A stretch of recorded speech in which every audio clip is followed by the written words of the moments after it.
나눔가족 여러분, 야곱의 족보는 이러하니라. 이 문장은 창세기의 마지막 톨레도트를 알리는 말입니다. 데라와 이삭의 톨레도트는 각각 아브라함과 야곱을 중심으로 이야기가 전개되었죠. 야곱의 톨레도트는 이제 요셉 이야기가 전면에 흐르게 됩니다. 그러나 실제적으로는 야곱의 이야기 속에서 요셉의 이야기를 바라보아야 하는 것이죠. 요셉의 이야기에는 꿈과 고난, 그리고 하나님의 계획과 섭리라는 중요한 주제들이 함께 나타납니다. 이 이야기 속에는 야곱이 이룬 가족의 심각한 갈등과 균열이 또한 적나라하게 드러나고 있죠. 그러나 그 가운데서도 악을 선으로 바꾸시는 하나님이 신실하게 일하고 계심을 보여줍니다. 우리의 소망이 우리 속에 있는 것이 아니라 우리와 함께 하시겠다고 약속하신 그 하나님께 있음을 이 야곱의 가족사라는 대서사를 통하여서 우리에게 보여주십니다. 요셉의 이야기는 야곱이 그를 여러 아들들보다 더 사랑했다라는 말로 시작됩니다. 요셉을 향한 전폭적인 사랑은 그가 라헬의 소생이었기 때문이겠죠. 라헬만 사랑했던 야곱이 아들 중에서도 요셉만 편애했습니다. 요셉은 아버지의 특별한 사랑 때문에 형들로부터 미움과 시기를 당하게 되죠. 야곱의 요셉을 향한 사랑이 오히려 독이 되었고 갈등의 원인이 됩니다. 해서 요셉은 긴 고난의 길로 들어서게 되죠. 요셉이 받았던 그 특별한 사랑은 그가 입었던 채색 옷으로 상징됩니다. 당시 채색 옷은 특별한 신분을 나타내는 하나의 징표였습니다. 화려하고 긴 옷은 노동을 하지 않는 귀족들이 입던 옷이었죠. 요셉에게 이 옷을 특별히 지어 입힌 것은 야곱이 이 요셉을 마치 장자처럼 상속자처럼 대우했던 것이라 볼 수 있습니다.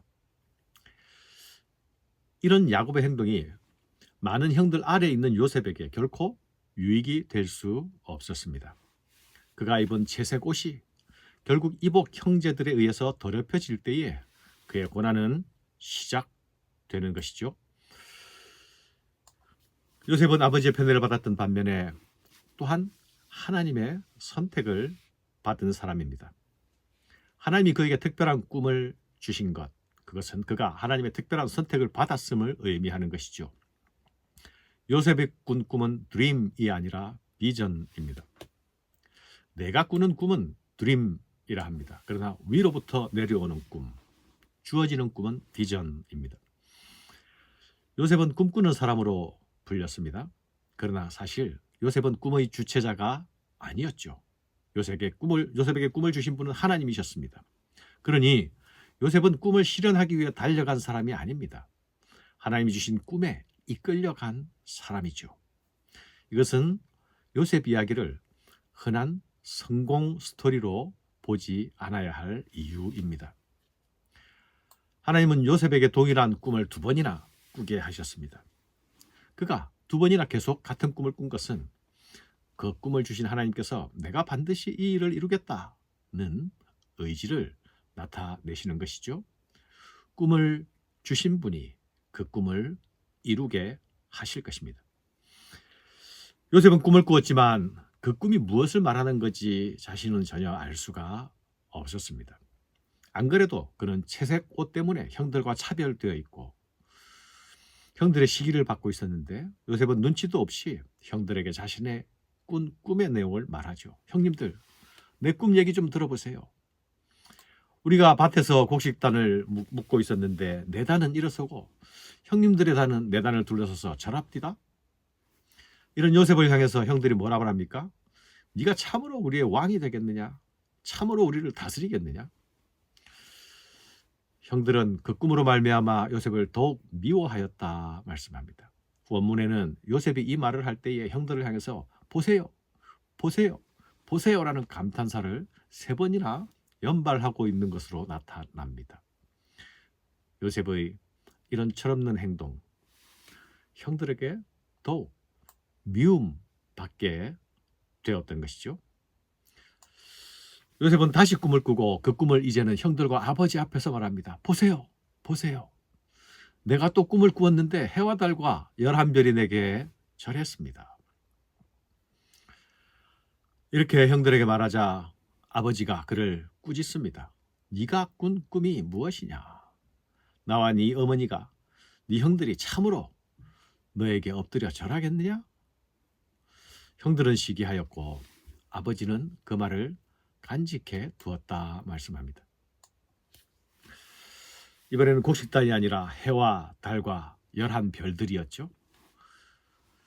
누가 들어도 이것은 해와 달은 부모를 의미하고 11별은 그의 형제들을 의미하는 것이 아닙니까? 야곱이 이 꿈을 들어도 마음이 언짢았기에 아들을 책망했습니다. 그러나 야곱은 그 말을 간직해 두었죠. 형들은 시기라는 감정적 반응을 하였지만 그래도 야곱은 달랐습니다. 마음이 좋진 않았지만 언짢기는 했지만 야곱은 그 말을 간직해 두었습니다. 하나님이 무슨 일을 하실지 모른다는 여지를 남겨두고 있었던 것이죠. 사랑하는 여러분, 야곱은 꿈을 통해 찾아오시는 하나님을 만난 사람이 아니었습니까?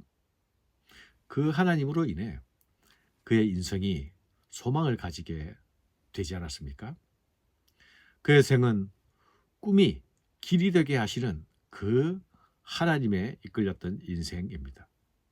요셉의 꿈은 야곱 자신도 동의할 수 없는 내용이었습니다. 그러나 그렇다고 섣불리 단정짓지 않습니다. 마음속에 간직해 둡니다. 하나님이 하실 일에 대한 여백을 남겨놓고 있는 것이죠. 사랑하는 여러분, 신앙의 영역에서, 믿음의 영역에서 이 여백의 공간이 대단히 중요합니다. 야곱에게 이 여백이 있었기에 요셉의 꿈을 현재로 단정하지 않을 수 있었습니다.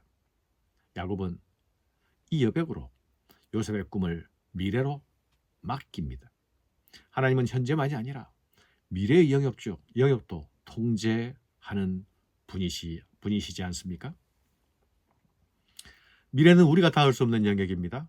하나님의 영역이고 하나님이 일하시는 공간이죠. 하나님은 꿈을 주신 대로 미래를 열어가실 것입니다.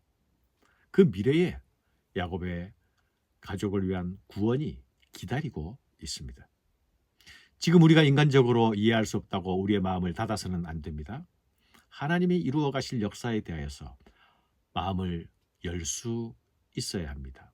그 여백을 남겨두어야 합니다.